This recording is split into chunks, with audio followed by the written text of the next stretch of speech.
Well, hey there! We dive back in time and into the oceans over 500 million years ago, just, because we can.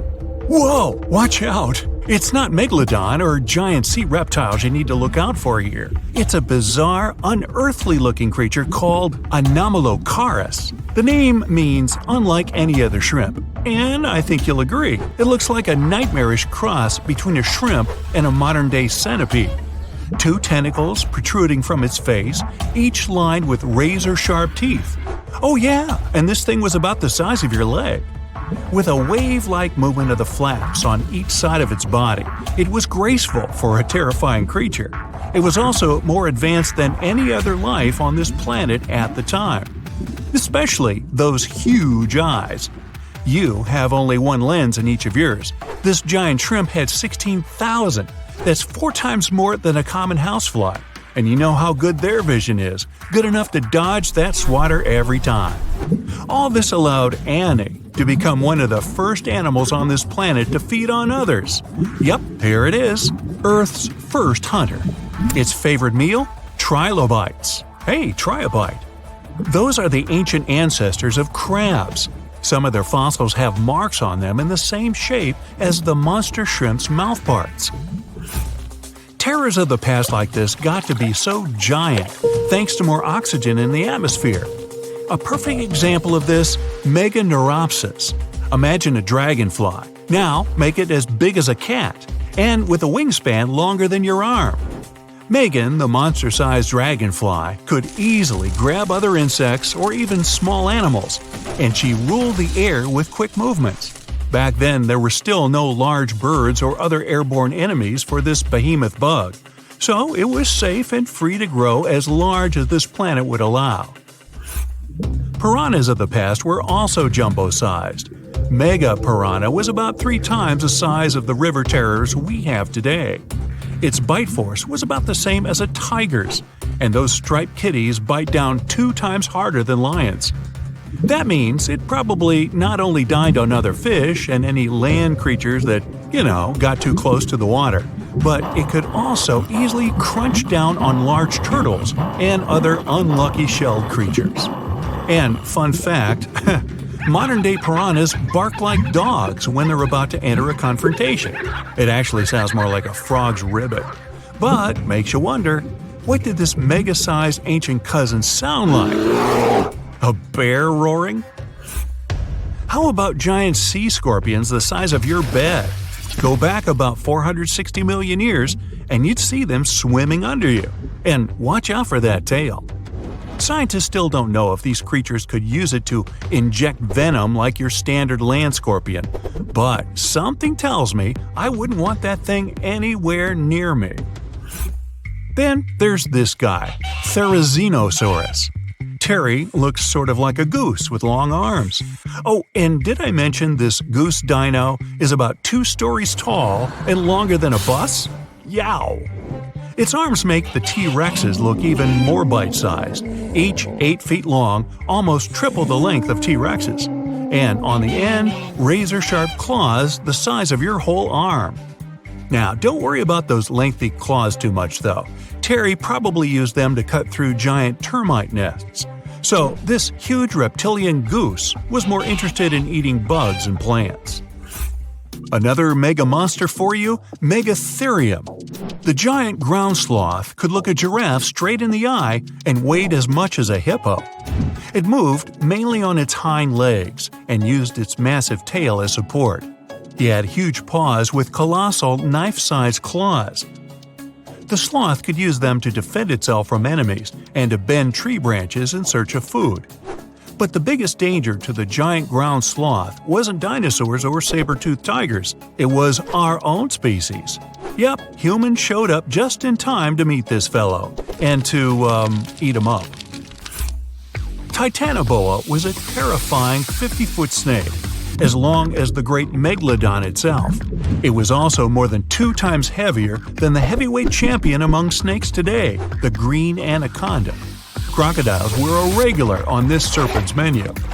Titanoboa could swim 3 times faster than the fastest Olympic swimmer our species has ever seen. It was quicker and more dangerous in the water than outside it. And don't forget the boa part of its name. This massive snake wasn't venomous. Instead, it liked to squeeze. Remember that giant shrimp from earlier? Well, Opabinia looks like its teeny tiny finger-sized cousin. And instead of two toothy tentacles, this thing had a vacuum hose coming out of its face. On the end of that trunk, what looks like a single crab claw. Add 5 eyes and a mouth under its head, and you've got a recipe for something not of this planet. Only it is. This creature used its trunk like an elephant does. Its claw grabbed food from the bottom of the ocean and brought it up to its mouth. This thing is so weird-looking that, apparently, when the scientists who discovered it presented his findings to an audience, they all laughed as if he were joking. Now, a real-life monster, the Tully monster. From a distance, it looks a bit like Nessie, that long neck and teeth-lined jaws. But get closer, and you'll see it's more like a long nose with a mouth attached at the end, like a mosquito. Its eyes are further back, sticking out of tubes all snail-like. Tully was an ancient mollusk, about the size of your forearm. It probably dined on jellyfish and shrimp 300 million years ago. Thylacus smilus will put a smile on your face as long as you don't get too close. No, it's not a relative of the saber-toothed tiger. It was a marsupial, making it more related to a kangaroo than anything. And if you compare them to body size, its fangs were actually longer than a saber-toothed tiger's. And they grew continuously. As for that beard on its chin, that's actually all chin. The lower jawbone grew down to a point under the mouth. Those fangs were rooted to the skull, going way back to its eyes. When the mouth was closed, that bony beard protected the long, sharp teeth from breakage. Staganapolis, not to be confused with Minneapolis, might look like a big crocodile with a squished-in snout, but it was mostly harmless. Its small head and very few teeth meant the reptile didn't have much to work with when protecting itself. That's what all those armored scales were for, and no need for huge fangs or long rows of razor-sharp teeth when you're a plant eater. That beak-like tip on its nose allowed the stag to dig up plants. So, really, this reptile was more like a 10-foot scaly pig than a croc. Basilosaurus was a type of ancient whale that lived on our planet about 45 million years ago. Not quite as long as a blue whale, but this guy was still big enough to munch down on other whales and even sharks. Some people believe these monsters could still exist today. Eyewitnesses claim to have seen a giant sea dragon, and Basilosaurus fits the description. Plus, 90% of our oceans are unexplored. There's plenty of space to hide a sea monster. But scientists haven't found any fossils of this ancient whale younger than 3.7 million years. So, this myth is busted. Stegosaurus is one of the most recognizable dinosaurs that ever lived. It can easily be distinguished by those huge spikes on its tail and the bony plates on its back. It was twice as long as a giraffe and nearly 5 times heavier. But compared to its body size, it had the world's smallest brain. It was no larger than a dog's. Pelagornis had the largest wingspan of any bird ever discovered. It was twice the size of the largest bird today, the wandering albatross. Such huge wings made it hard for the bird to take off. It could only do so by jumping off cliffs. And when it finally spread its wings, this giant could only go about 40 miles per hour. The fastest bird today can reach speeds 5 times that. Well, here you are. You're getting into your submarine, feeling a bit anxious. You're going to descend hundreds of feet underwater to explore the ocean floor. So many things can go wrong. Technical issues, insane water pressure, dangerous marine monsters, mysterious eerie sounds. Wait, what? Eerie sounds so deep underwater? Yep, a strange humming noise is coming from the ocean depths. What makes it even creepier is that it only appears during dusk and dawn. This noise might act as a dinner bell, since it's likely to have a connection to massive groups of sea creatures moving up and down through the water to feed. But so far, it's just a theory. Using highly sensitive underwater microphones, researchers recorded a mysterious low-frequency hum at depths of 660 to 3,300 feet. The sound wasn't very loud, just 3 to 6 decibels above the usual ocean background noise. For comparison, when someone is whispering in a quiet library, the sound reaches 30 decibels. The underwater noise also had a puzzling or humming quality. The weirdest thing? Despite their efforts, the researchers couldn't pinpoint a single species responsible for the sound. The noise originates in a region known as the Twilight zone of the ocean.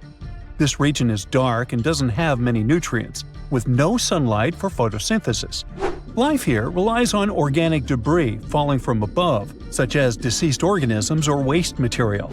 At the same time, while it may sound barren, the Twilight zone is far from empty. A 2015 study estimated that up to 90% of the world's fish could live in this zone, including many undiscovered species. Now, back to the mysterious noise. The researchers believe the sound may be linked to the vertical migration of small marine creatures like fish, shrimp, and squid. These animals move upward toward the surface at sunset to feed on plankton and nutrients, using darkness to avoid predators. At sunrise, they return to the depths to hide. This migration, which is one of the largest animal movements on Earth, involves billions of organisms and occurs daily. Scientists suspect that the strange hum might occur during this migration, as a way for the creatures to communicate or coordinate their movements. It might also serve as a signal to indicate when it's safe for a group to go to the surface and feed. If some animals indeed use the hum to communicate, it could help us understand deep-sea life better. The Twilight Zone has always been considered a quiet environment, but such a discovery hints at complex social behaviors and interactions among its inhabitants. But it's not only the ocean that produces bizarre sounds. Earth is humming non-stop too. Unfortunately, you can't hear this soundtrack. This hum isn't from earthquakes. It's produced by subtle ongoing vibrations in the planet's crust. They're too faint for us to feel and can only be detectable with special equipment. Scientists have long known about this phenomenon called free oscillation and have recorded this persistent hum. Earthquakes are the most noticeable ground movements. According to the U.S. Geological Survey, Earth experiences about 500,000 earthquakes every year. Of those, only 100,000 are strong enough to be felt, and around 100 cause noticeable damage. But in the quieter moments between earthquakes, the planet is still constantly vibrating with smaller, unnoticeable movements. Unlike the sudden jolts of earthquakes, this hum is steady and uniform, and it's a byproduct of microseismic activity. Seismometers, tools used to record ground vibrations, can detect this sound anywhere on land. For years, researchers have been debating the origins of this hum. Some thought it came from ocean waves reaching deep into the seafloor.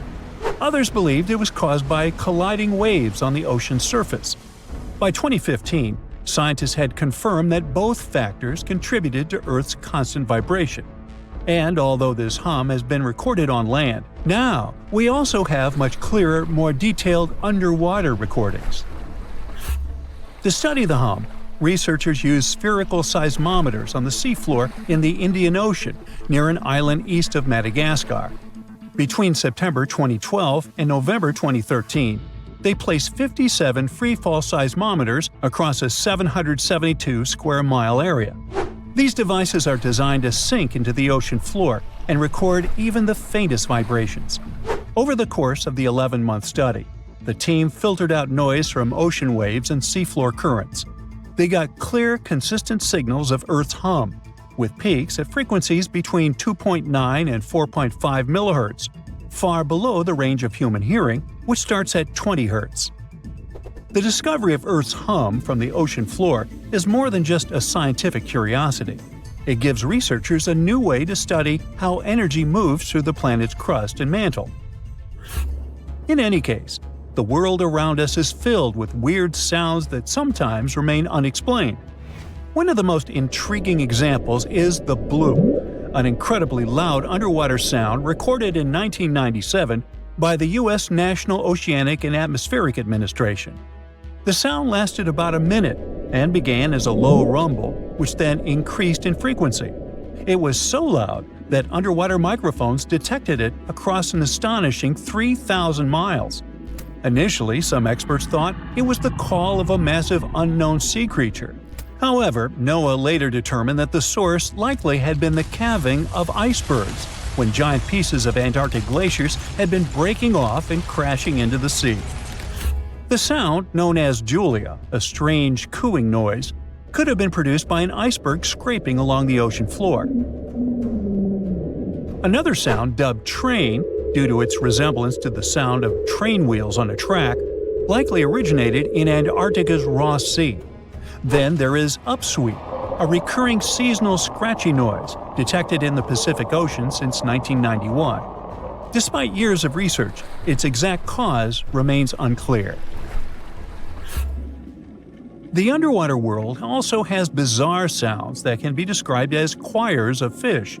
Scientists studying marine life off the coast of Port Hedland in Western Australia discovered that many fish species sing in synchronized choruses at dawn and dusk, much like birds. Over 18 months, researchers recorded tons of sounds, including foghorn-like calls from black jewelfish and rhythmic ba-ba-ba sounds from batfish. These fish songs, which often involve repetitive calls that overlap in large groups, are especially important for breeding, feeding, and territorial behavior. Deeper in the ocean, NOAA researchers also explored the sounds of the Challenger Deep, the deepest part of the Mariana Trench. They used a titanium-encased microphone that managed to survive the crushing pressure, over 1,000 times the atmospheric pressure at sea level. Over 23 days, the recorder captured loads of noises, from the haunting songs of whales to the rumble of distant earthquakes. Now, we've already figured out that the ocean is filled with strange sounds, but you can also hear weird noises above ground. One of the most puzzling is the hum, a low-pitched noise reported by people in specific areas, such as Taos, New Mexico, or Bristol, England. The sound is often described as a faint engine-like drone, and its source remains a mystery. Some researchers think it might be a psychological phenomenon, where people focus on subtle background sounds they might otherwise ignore. In any case, no definitive answer has been found yet. Geological formations can sing too. Utah's Rainbow Bridge, a massive 300-foot-high sandstone arch, vibrates like a guitar string when exposed to sounds, distant earthquakes, or waves near Lake Powell. Scientists have studied its frequencies to understand how such vibrations could affect the bridge's stability over time. Interestingly, visitors to the Rainbow Bridge have reported hearing faint humming sounds too. The skies also have their own eerie noises. For centuries, people in polar regions have described faint sizzling, popping, and cracking sounds, accompanying auroras. A Finnish researcher made the first known recordings of these sounds and traced their origin to electrical discharges in the lower atmosphere, about 230 feet above the ground. These charges, caused by magnetic storms fueling auroras, produce faint sounds during calm and clear nights. Other natural phenomena, such as icebergs grinding against the seafloor or volcanic activity on the ocean floor, produce groans, rumbles, and crackling sounds that scientists study to learn about glacial movements and underwater geological activity. I myself produced many unusual sounds and rumbles, but, that's a subject for another video, or my next annual review. You know how they say it's better to just hand over your wallet if you run into a mugger? Instead of surrendering their wallets, sea cucumbers choose to spit out some of their insides to fend off predators like crabs and fish. It's a natural defense mechanism for them, and they quickly grow those organs back in just a few days, thanks to special cells inside their bodies. It's not the only weird thing sea cucumbers do. They can actually breathe through their rear end. They have this thing called a respiratory tree that connects to their backside and sits right next to their intestines. So when they suck in water from their behind, it goes into that respiratory tree, letting them absorb oxygen directly into their fluids. Plus, sea cucumbers are the janitors of the ocean. They munch on whatever gets stuck in the sand on the ocean floor. Once they've eaten, they manage to clean out the sand, leaving it nice and tidy after they do their business. As for the clean sand, The stunning white sand beaches in Hawaii are actually a product of parrotfish number 2. These fish munch on algae from rocks and dead corals, and while they're chomping away, they also grind up the leftover bits of coral in their bellies. When they're done, they move their bowels, and voila! It all comes out as beautiful sand. Not only do they play a vital role in keeping the coral reef ecosystem healthy, but they can churn out hundreds of pounds of this white sand every year. Marine animals are seriously impressive when it comes to holding their breath. Just look at sperm whales and elephant seals. They can stay underwater for a mind-blowing 2 hours.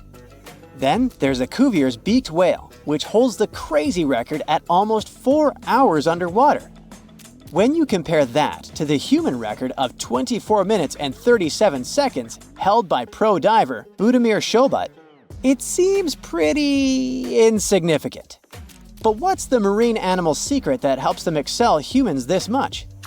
Unlike us, these sea creatures have a ton of hemoglobin and myoglobin in their blood and muscles, allowing them to store way more oxygen.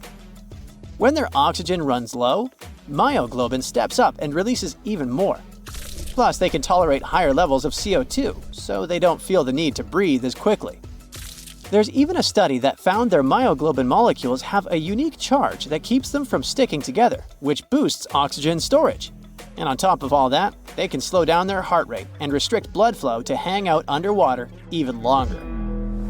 Rumor has it that about 540 million years ago, a meteor loaded with frozen octopus eggs smashed into Earth. Sounds like a delirium, but some scientists are entertaining a very questionable idea that octopuses and their cephalopod buddies, like squids and cuttlefish, might actually have some extraterrestrial origins. The thing is, cephalopods have extraordinary DNA that doesn't look like any other DNA on our planet. They've got around 33,000 protein-coding genes in their genome, which is way more than what we humans have. A recent study suggests that their evolutionary story shows some odd traits that might hint at a connection to space, like they could be from some super far-off past, or even the future. The researchers went as far as to claim that modern octopuses could be the descendants of these frozen creatures that hitched a ride on comets and splashed down in our oceans. And why octopuses? Well, they really stand out in the animal kingdom. They can use different tools to build their own houses, and they can even solve everyday problems independently of their brain, as 2/3 of an octopus's neurons are in its arms. These traits seem to have just appeared out of nowhere during evolution. They even tossed around another quirky theory. What if an extraterrestrial virus crashed into early squid populations and gave them a crazy boost in evolution, turning them into the octopuses we know today? Anyways, these are just fun speculations without any hard proof. Now, this funky object is an animal, not a rock. It's called sand dollar. Just look at the shape of its shell. Once sand dollars are exposed to the sun, their shells lose their soft, spiny covering and become bleached white. Back in the day, beachcombers thought these shells looked a lot like big silver coins, kind of like the old Spanish dollar that was about the same size. But if you prefer, you can call them sand cakes instead. These quirky creatures have tiny spines on their surface, and they glide along the ocean floor. They use small tube feet that line the grooves on their underside to grab bits of food like plankton and algae, which they then send to their mouths. Inside, they have 5 triangular teeth that help them munch on their meals.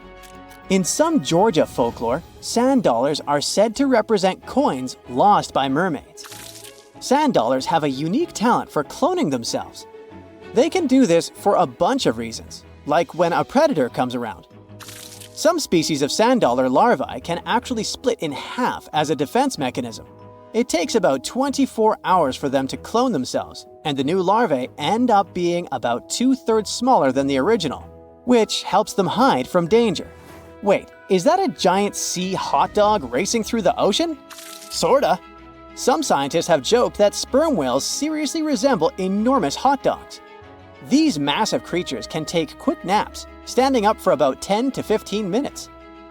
They only sleep about 7% of the time, mostly between 6 p.m. and midnight.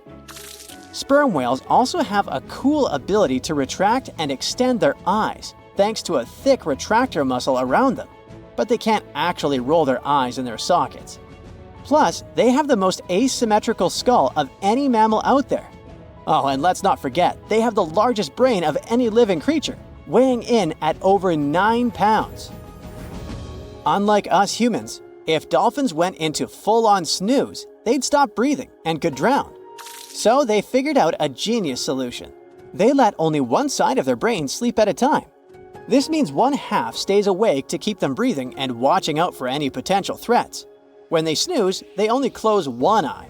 If their right brain is resting, their left eye is shut, and vice versa. This unique sleep style is called unihemispheric sleep, and it lets them recharge without ever fully losing awareness. On top of that, dolphins might be using corals and sponges like their own little pharmacies. Scientists have seen them rubbing their bodies against specific types of coral and sponges, suggesting they might be treating skin issues. They've even spotted dolphins lining up to take turns at these spots, using corals like Gorgonian coral Rumphella aggregata, leather coral, and some sponges. What's really fascinating is that researchers have analyzed these corals and found they contain compounds that could help with dolphin skin conditions, which can sometimes lead to infections and lesions. Now, the big question is figuring out exactly how each type of coral helps dolphins, and if it really boosts their health overall. Sea urchins aren't exactly the Usain Bolts of the ocean. They move slowly by crawling with their tube feet and occasionally give themselves a little push with their spines. These little guys have just 5 teeth, which they use like a beak to scrape algae off rocks, which I'm pretty sure is the ocean's version of an all-you-can-eat buffet. But since all that scraping wears their teeth down, they're in a never-ending dental replacement program. Scallops are the underwater equivalent of the world's most confused security cameras, sporting up to 200 tiny eyes on their shells. These eyes are high-tech. They can even adjust their pupils to light. Instead of working like ours, scallop eyes have a unique setup. Light goes through a pupil, lens, 2 retinas, and then hits a mirror made of guanine crystals that reflects it back. Scientists were puzzled about how they see since their main retina often gets blurry light. But it turns out, scallops can change their pupil size by about 50%. Just don't expect them to do it in a hurry, as it takes a few minutes. Now here's something really neat about orcas. They're expert hunters, and they do it in groups called pods. A pod can consist of up to 40 orcas, forming a very effective hunting team. Interestingly, there are distinct types of pods: resident and transient. Resident pods are more into fish, while transient pods have a taste for marine mammals. But no matter what type of pod they belong to, all orcas have one thing in common: they are master collaborators. They work together using smart hunting techniques that are often compared to the teamwork of wolf packs. Almost 95% of jellyfish's body is made of water. For comparison, the human body is 60% water. It's probably not a surprise since jellyfish don't have a heart, blood, eyes, or brain. The other 5% of their body weight is proteins, muscles, and nerve cells. Jellyfish have been around for more than 500 million years. This makes them older than dinosaurs. These creatures haven't changed much, and today's jellyfish are pretty much like their ancestors. Electric eels have small eyes that are not so effective in environments with no light, so they mostly rely on their electric organs. Those consist of 6,000 cells. Eels use them to stow power, similar to batteries. These creatures use electricity like bats use their radars or dolphins their sonar. An eel can also produce enough electricity to power a panel of light bulbs. There's a small tropical archer fish that can learn to recognize human faces. This fish has an interesting ability to spit small jets of water from its mouth. Researchers showed the fish the image of 2 different faces placed side by side. One was unknown and the other was familiar. The fish was supposed to spit water at the familiar one. The creature took the right guess more than 80% of the time. There's such a thing as a sea unicorn. That's an animal called the narwhal. Its horn is actually a tooth that can grow up to 10 feet long. Manatees, also known as sea cows, are distant relatives of elephants. Their weight can go up to 1,000 pounds. These creatures are vegetarian and need to eat around 10% of their total weight on a daily basis. That's lots of sea salad.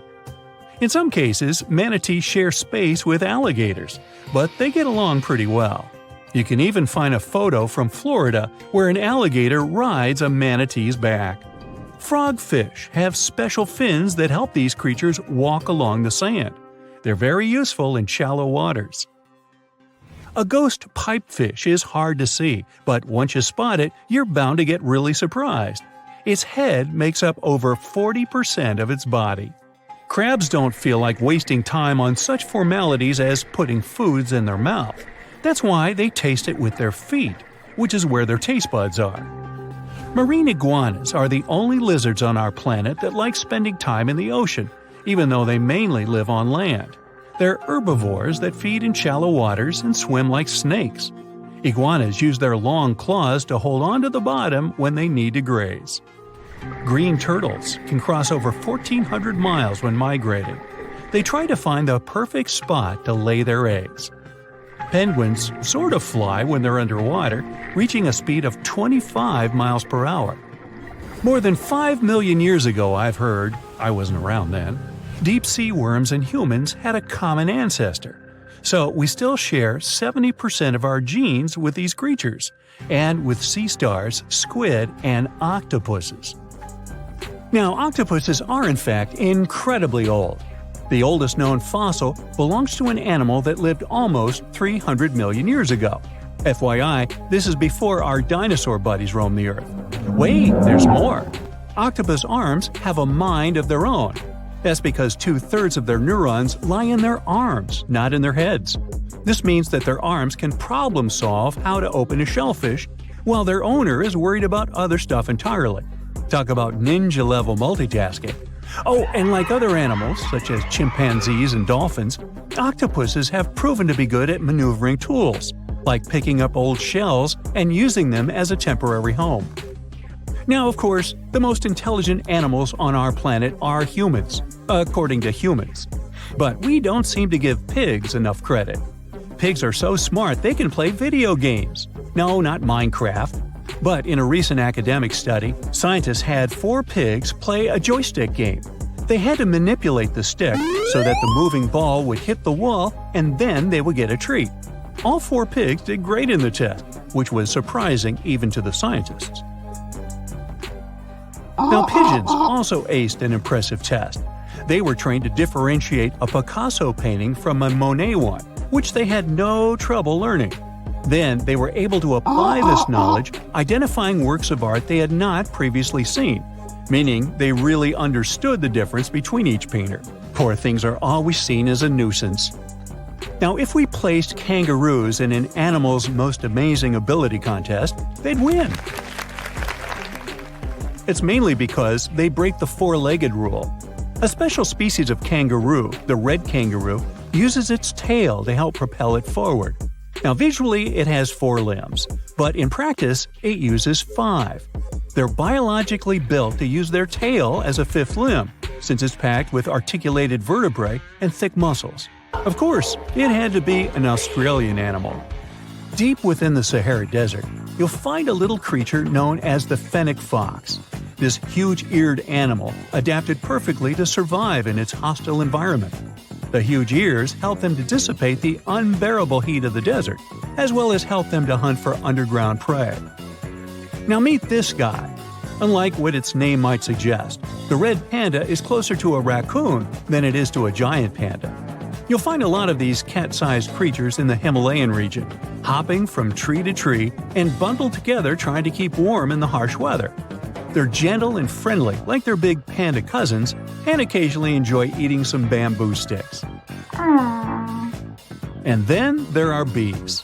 Compared to humans, bees' brains are the size of pinheads, yet they are capable of astounding things.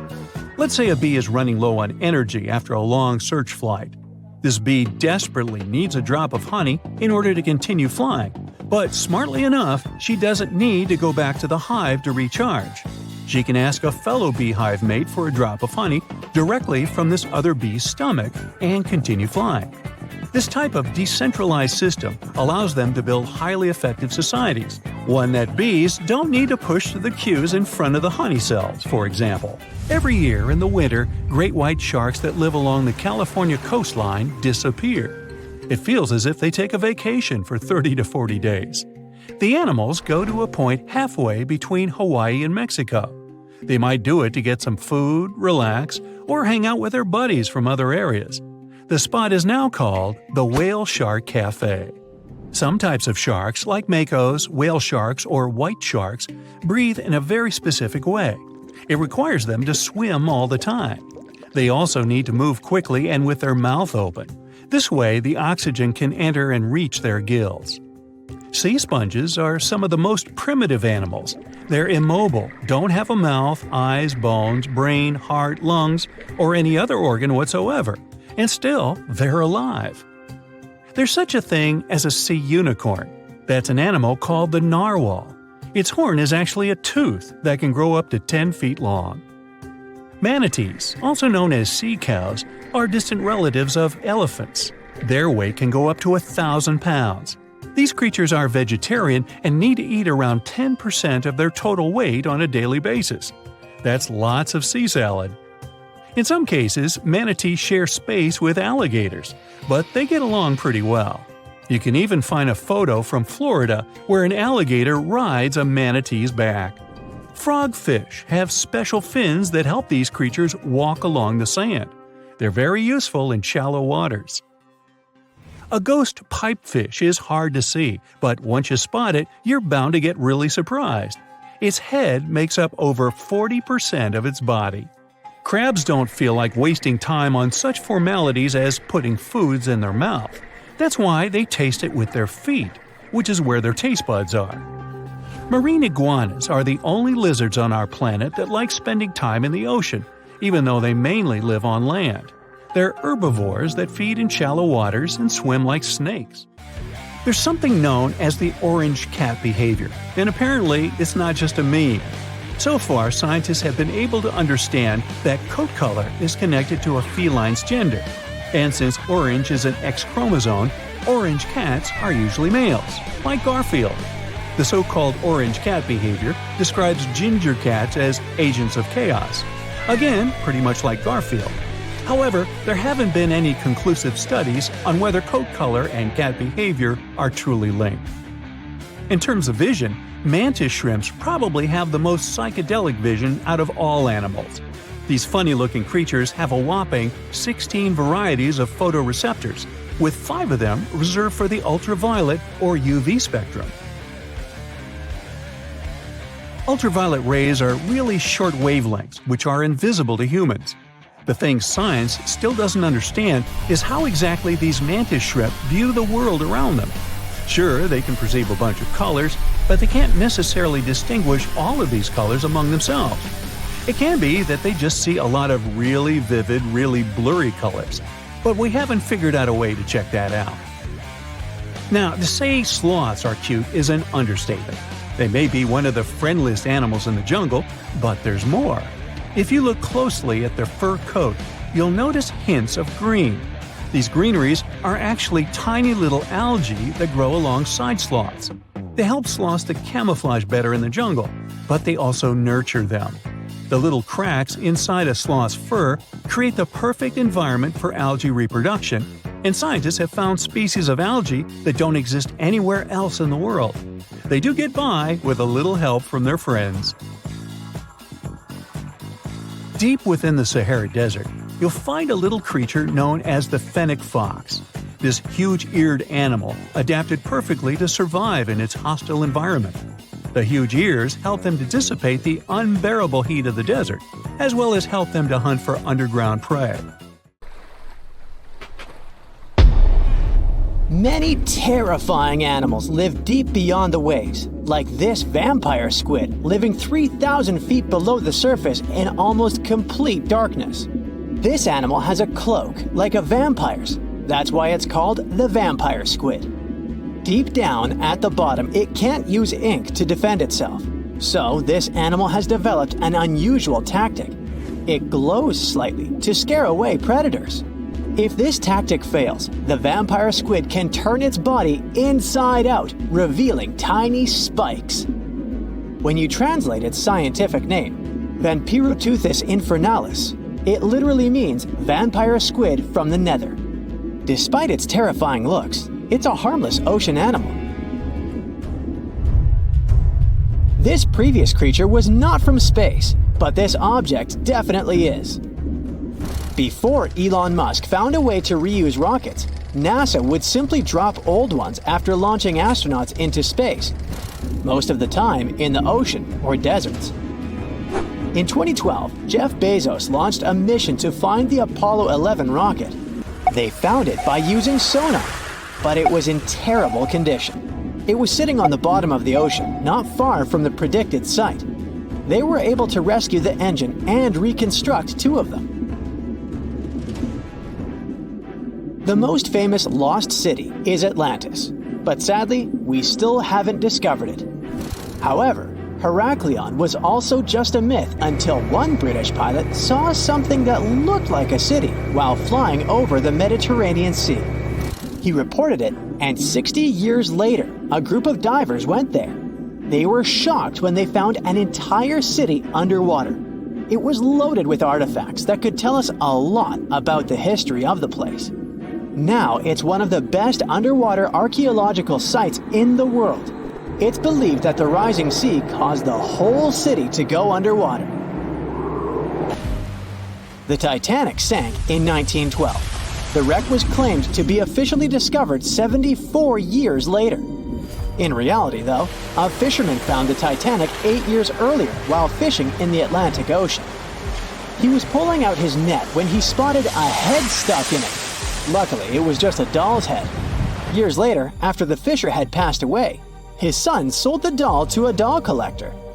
She did a lot of digging and research on every person who had a porcelain toy on the Titanic. She found the owner of the doll. Ava Hart was on the Titanic and had a doll with her. Ava survived the catastrophe by a miracle, but her toy didn't. Hart even wrote about the doll in her journal, and every detail matched the toy found by the fisherman. The tripod fish lives deep in the abyssal zone, around 20,000 feet below the surface. It's adapted to such immense depths and uses its tripod fins to stay still on the bottom. This creature doesn't have big eyes, but even if it did, these eyes would be useless in the darkness. Instead, the tripod fish uses its fins like antennas to detect any movement in the water. This creature doesn't have much luck when it comes to its love life, so it had to develop unique tactics to reproduce. One fish can be both male and female. The next bizarre creature is the lizardfish. It has tons of razor-sharp teeth, a huge mouth, and really big eyes, which it uses for hunting. All this makes the animal look freaky. The lizardfish lives at depths of around 11,000 feet in the midnight zone, where there is zero light. This freak of nature basically eats everything it can fit inside its mouth, from small fish to other lizardfish.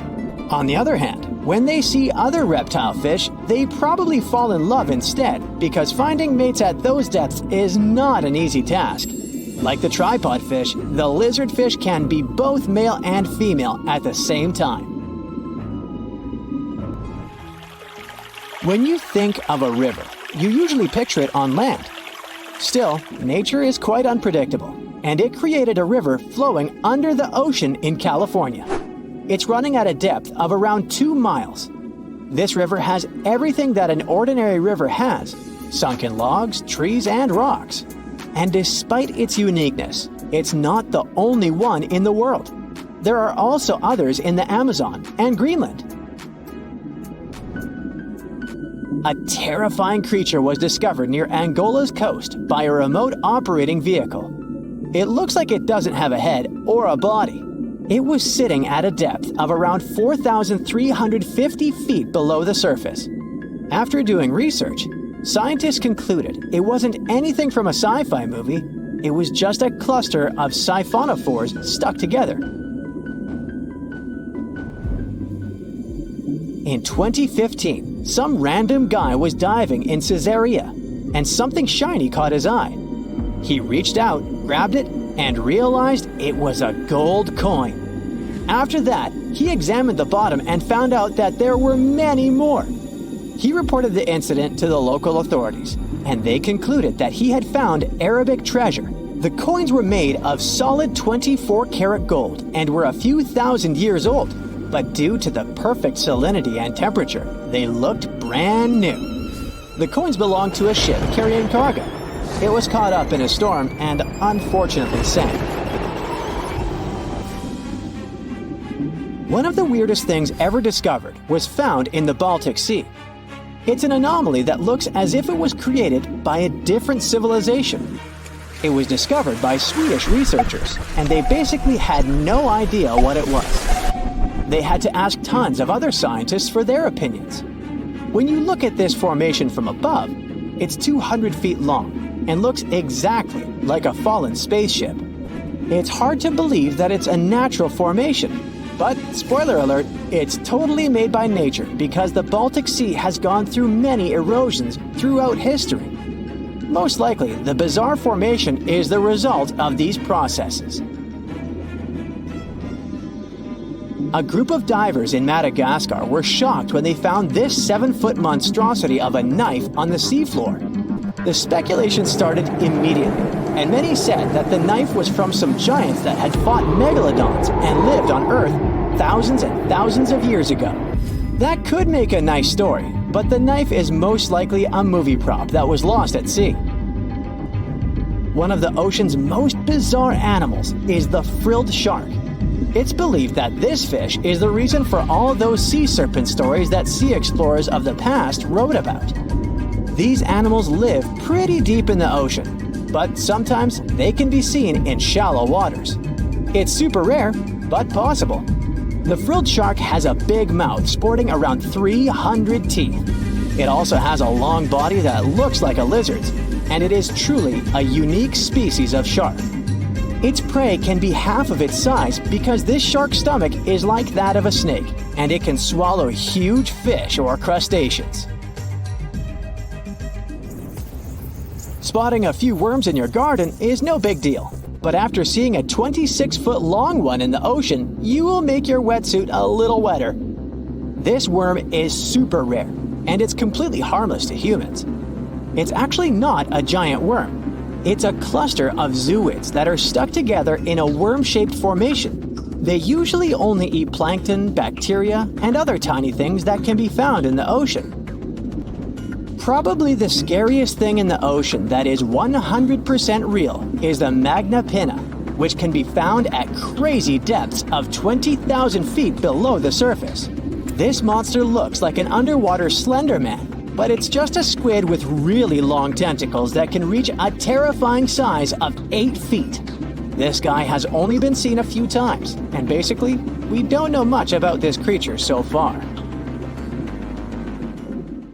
In the past 30 years, scientists have made an incredible discovery of a new creature living deep beneath the surface of the ocean, and the name of the creature is the harp sponge. Now, if you're wondering why it took so long to come across this animal, then I might have the answer. These creatures typically hang out at a depth of roughly 11,100 feet beneath the ocean's waves. This sponge species was first discovered off the coast of California thanks to a robot that was sturdy enough to explore those crazy depths the ocean has to offer. This is no doubt an area of the planet where even the most benign-looking creatures can be potentially dangerous. But even scientists were surprised to find that this creature was more than just a sponge. Now, this might seem obvious, but the harp sponge got its name because its basic structure, referred to as a vein, is the same shape as a harp. Each vein is made up of a horizontal branch supporting several parallel vertical branches. But don't let the harp sponge's fanciful and amusing appearance or its non-intimidating name fool you. Yeah, the harp sponge is very much a deep-sea hunter. It has a unique ability to capture and envelop small animals using its rhizoids, short, thin fibers. With their help, the harp sponge clings on to the soft muddy bottom and catches tiny creatures that get swept into its branches by deep-sea currents. Uh-oh. Other sponge creatures often feed by pulling bacteria and bits of organic matter from the seawater and filtering them through their bodies. But not our harp sponge. Instead, it snatches its future meal with minuscule barbed hooks that cover each of the harp sponge's branches. Now, harp sponges prefer tiny crustaceans like crabs, crayfish, shrimps, and prawns. Once the harp sponge has one of them in its clutches, it envelops the animal in a thin membrane before slowly beginning to digest it. So, pal, what's eating you? Oh, Harpo? Too bad. Researchers believe that harp sponges use this method of feeding because there aren't enough nutrients that deep down. This makes traditional filter feeding less effective. Research has shown that the creature is still in the process of evolving. Early harp sponges, researchers found, only had 2 veins, but later, scientists discovered other harp sponges that had 6 veins. The harp sponge might have evolved this elaborate candle holder-like structure to increase its surface area.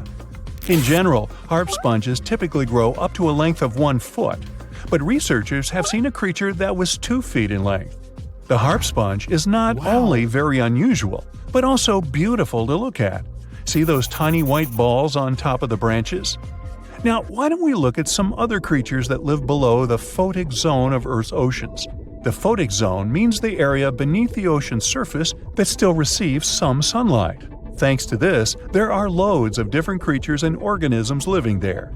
Any animal living beyond this layer qualifies as a deep-sea creature. The Tomopterus worm is a segmented worm you can find in the twilight zone of the ocean.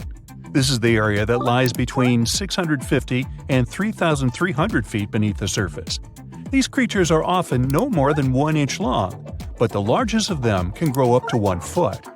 While swimming around and feeding, these worms do what researchers describe as an amazing smooth dance.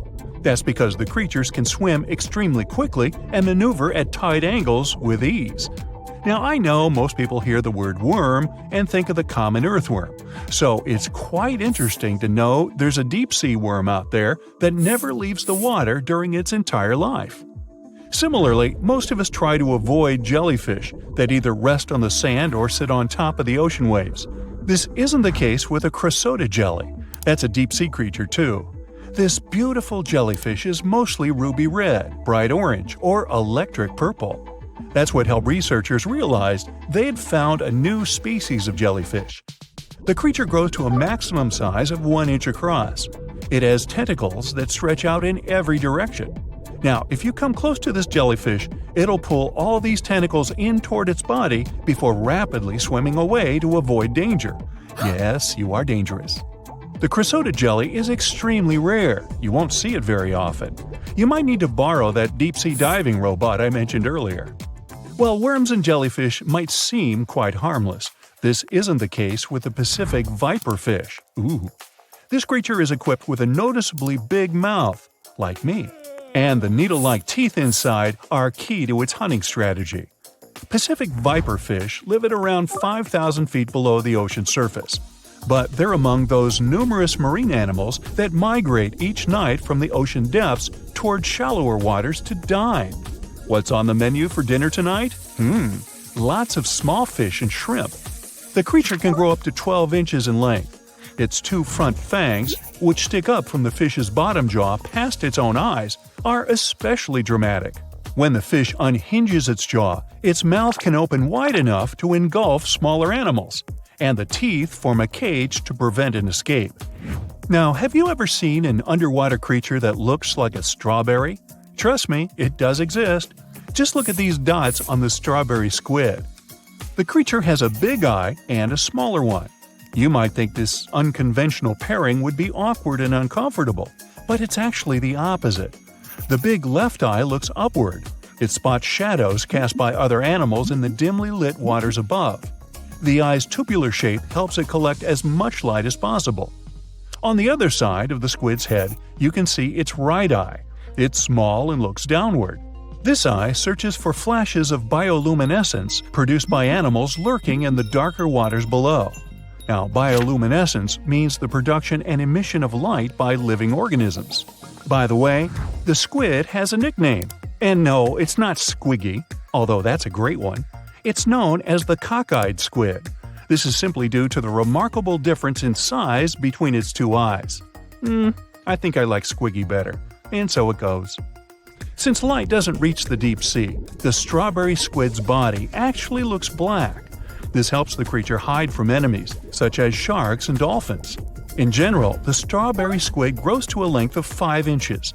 It typically lives around 3,000 feet below the surface, but floats to shallower waters at night. Now, the feather star is a marine creature without a backbone, but with feather-like arms that radiate from the center of its body. These creatures first appeared around 200 million years ago. Related to sea stars, they look like a flower, but if you approach them, they'll quickly swim away. But not all feather stars can swim. Many species can only crawl along the bottom of the seafloor. Like some of the other deep-sea creatures we've looked at, the feather star can adapt to its surroundings. It has a creepy ability to shed its arms, the same way some lizards can shed their tails. This also helps them escape from their enemies.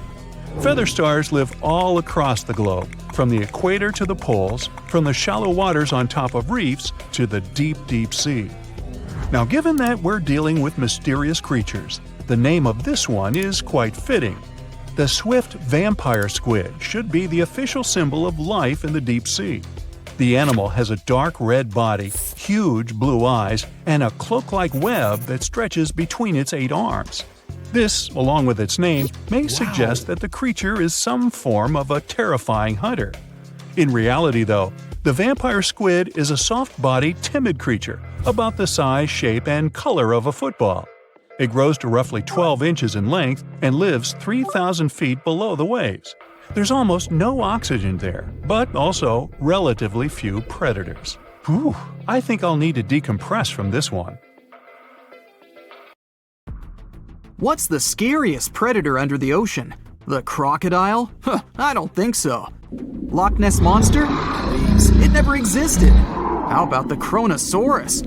Well, it is extinct, but you might be onto something. Let's take a look at what it'd be like if these creatures were still around today. First things first, what on earth was it?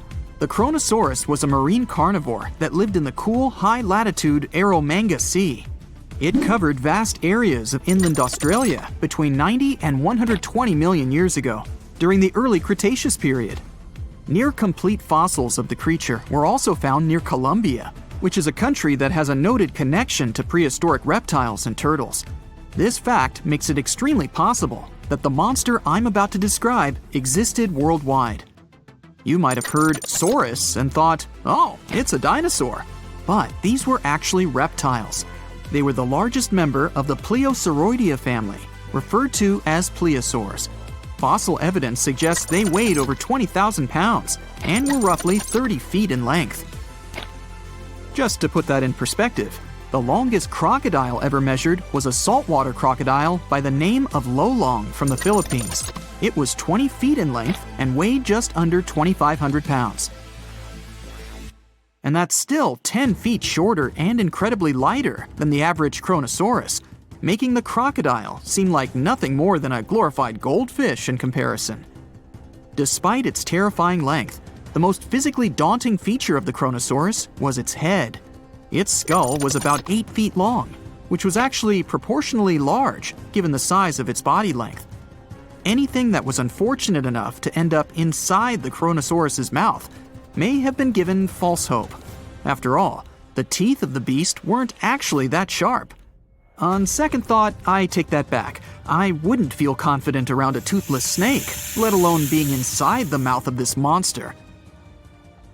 But it's true that the Kronosaurus's teeth weren't sharp, especially when compared to other carnivorous reptiles, such as crocodiles and alligators. The teeth of this prehistoric sea creature were instead conical. This means that they were cone-like in shape. Unfortunately, this lack of sharpness didn't make them less dangerous. The teeth were enormous and could be up to 12 inches long from the crown tips to the bottom of the roots. This obviously meant that the Kronosaurus had an extremely powerful bite.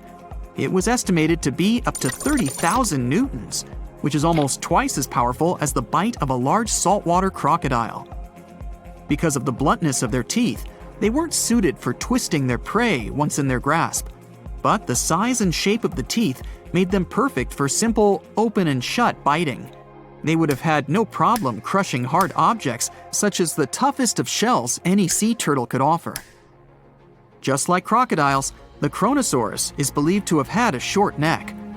This may have been an adaptation to allow the beast to successfully catch small, evasive animals. Their body, in general, was fusiform and streamlined. This means it was narrowed at both ends and had very little resistance to the flow of water. The Kronosaurus was also equipped with 4 paddle-like limbs. The hind limbs were larger than the front ones.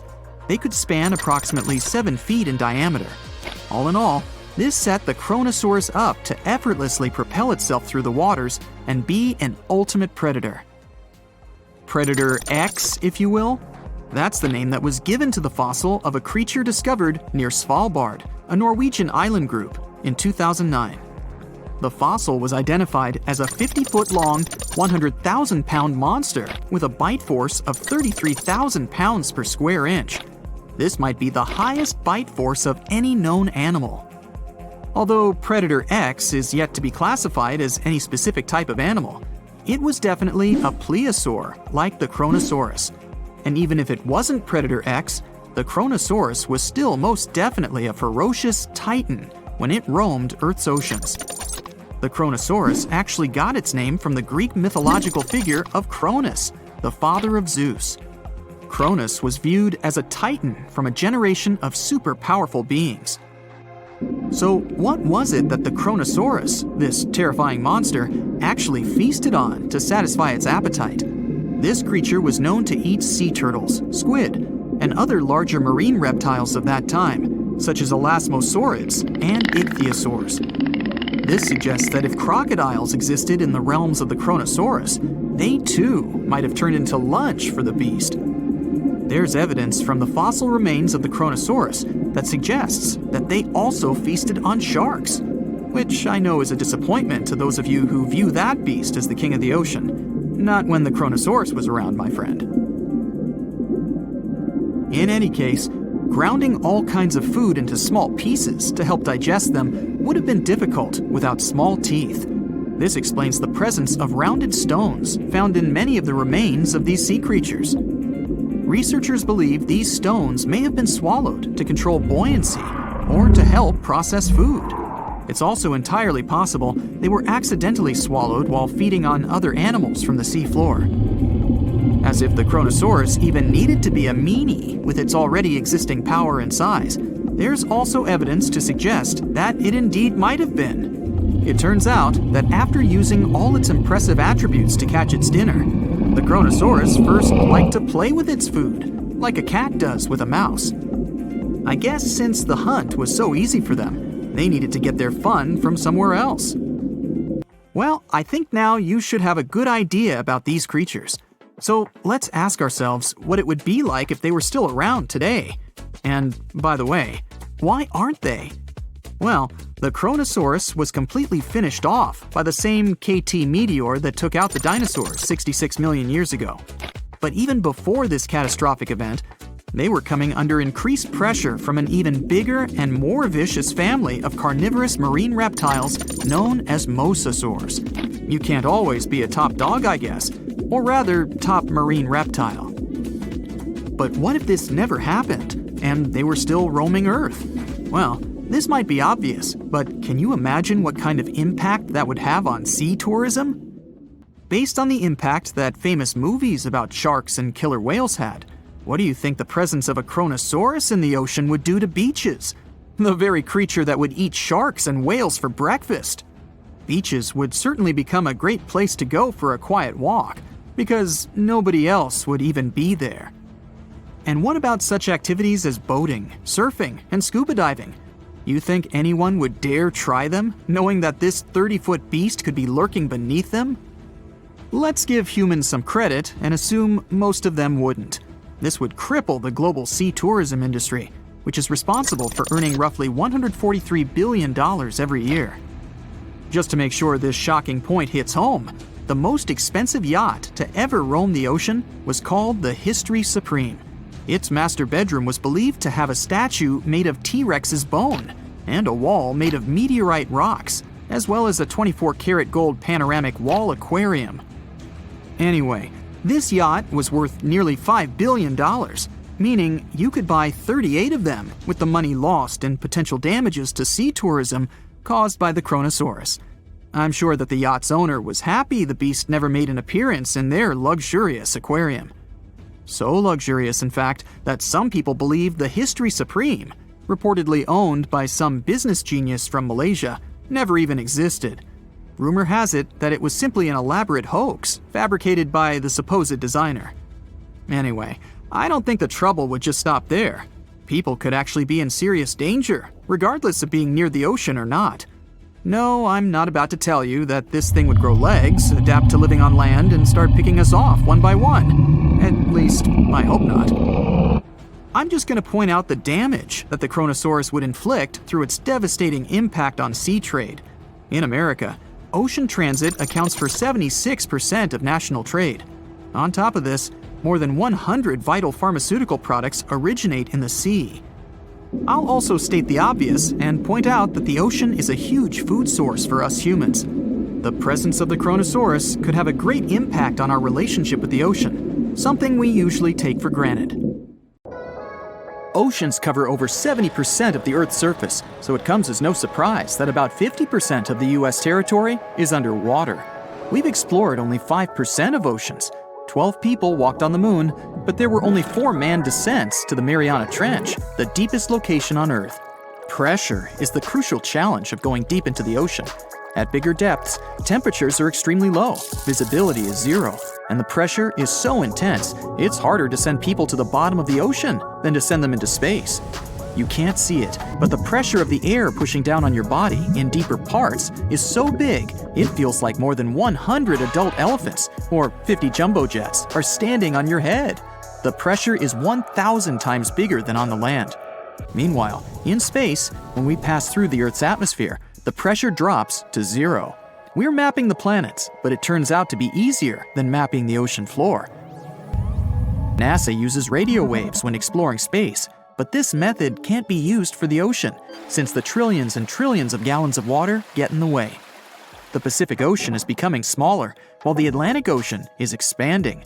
Many years ago, the Atlantic Ocean wasn't even there. It was formed when the North and South American continents separated. Now it's growing bigger at a rate of 2 inches per year, while the Pacific Ocean is shrinking a bit. Oceans even have their own sound, called a bloop. Its quite loud, low frequency, and pretty spooky sound was detected by scientists back in 1997. Some years later, though, other studies revealed that the bloop emanated from an iceberg cracking away from a glacier. There are lakes and rivers in the ocean depths. It's possible because salt water and hydrogen sulfide make a combination that's much denser than the water surrounding it, which is why lakes and rivers might form and flow right inside the ocean.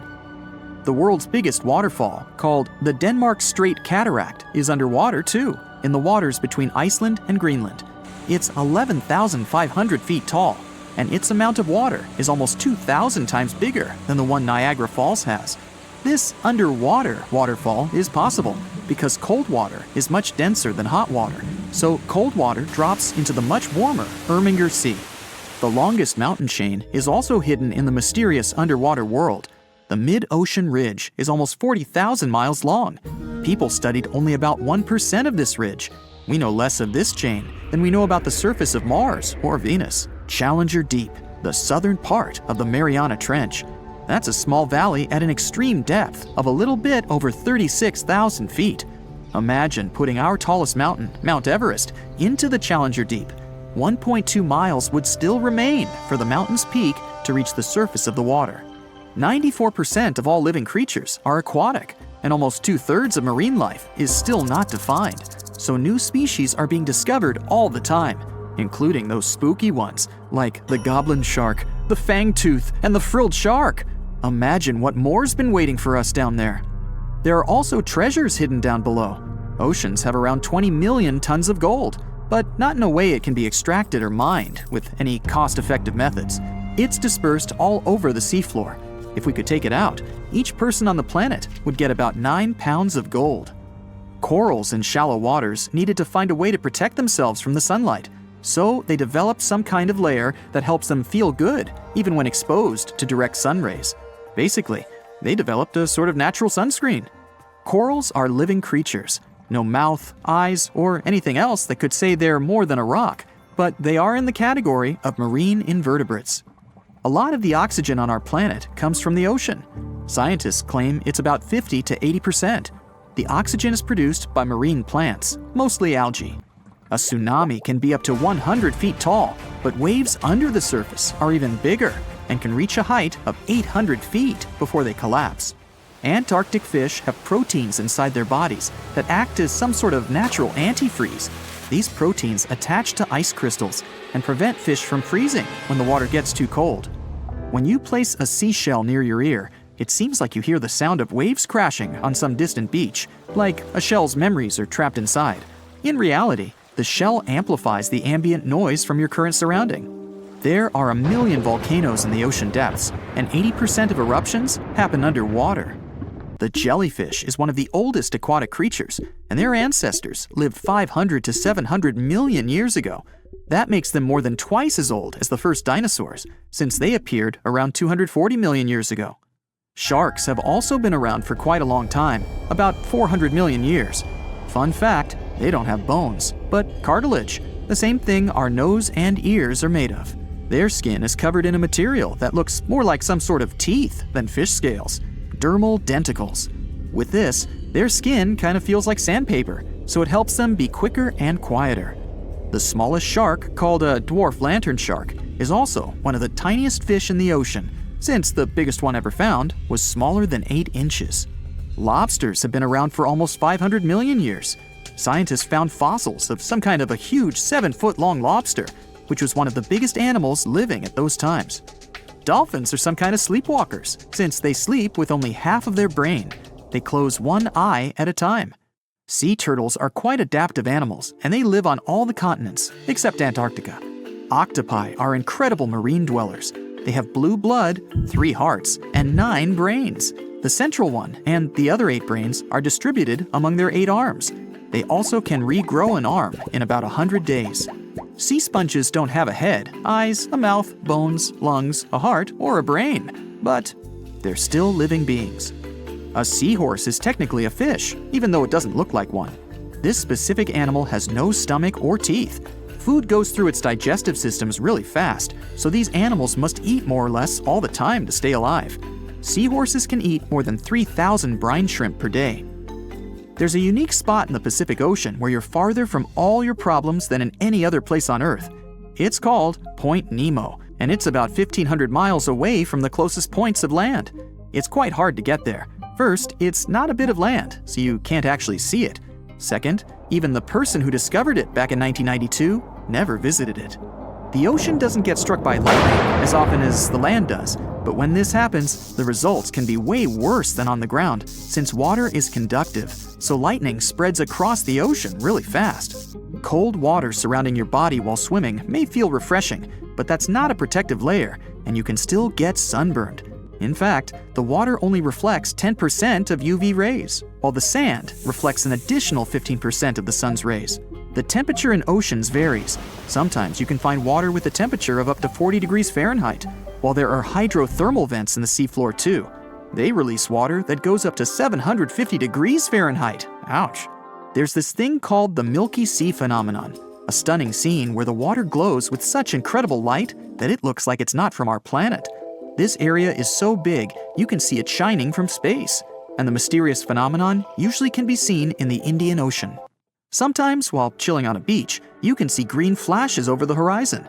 That happens because the atmosphere bends sunlight when it's passing through, after which it separates the light into different colors.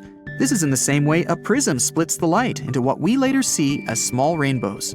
Black holes have incredibly strong gravitational force pulling objects in. Even light doesn't have a chance to escape it. A similar thing happens with those found in the oceans. Yes, no need to go to space to see one of those. We have them on Earth too. It's just that they don't catch the light, but the water.